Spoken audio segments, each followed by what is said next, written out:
Hong Kong towers association वनचुन स्कुलमा पढाउँदछु र आज म तपाईहरुलाई कसरी चाहिँ मानसिक रूपमा नानीहरूलाई चाहिँ सहयोग गर्ने भन्ने बारेमा कुरा गर्न गइरहेको छु। तपाईको नानीहरूलाई जस्तै विभिन्न किसिमको मानसिक समस्याहरू परिरहँदा त्यो समस्याले तपाईलाई पनि विभिन्न किसिमको समस्या परिरहेको छ भनेर चिन्ता लाग्न सक्दछ।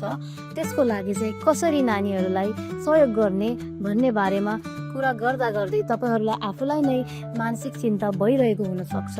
त्यसको लागि तपाईहरुले विभिन्न किसिमको कार्यक्रमहरुमा भाग लिन सक्नुहुन्छ। जस्तै नानीलाई विभिन्न ठाउँमा घुमाउन लैजाने, उहाँहरुसँग समय बिताउने र त्यो गर्दा पनि तपाईहरुको परिवारमा राम्रो सम्बन्ध बन्न सक्छ।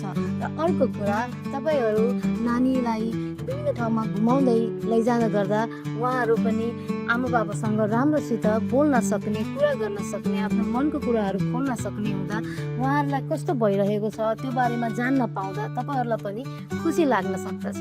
र अर्को कुरा, नानीहरूलाई मात्र नभइकन तपाईको आफ्नो शारीरिक रूपमा र मानसिक रूपमा स्वास्थ्यको ध्यान दिनुपर्दा विभिन्न किसिमको कार्यक्रमहरुमा तपाई भाग लिन सक्नुहुन्छ। जस्तै योगाहरू गर्न सक्नुहुन्छ, श्वास प्रश्वासको ब्रिथिङ एक्सरसाइजहरू गर्न सक्नुहुन्छ।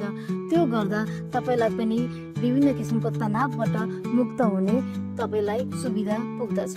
र अर्को कुरा, तपाई नानीलाई विभिन्न ठाउँमा लैजाने, घुम्ने, डुल्ने बाहेक तपाई आफूलाई पनि घरमै साधारण 5-10 मिनेटको व्यायाम पनि गर्न सक्नुहुन्छ। त्यो व्यायाम गर्दा तपाईलाई विभिन्न किसिमको स्वास्थ्य रूपमा पनि सहयोग पुग्दछ।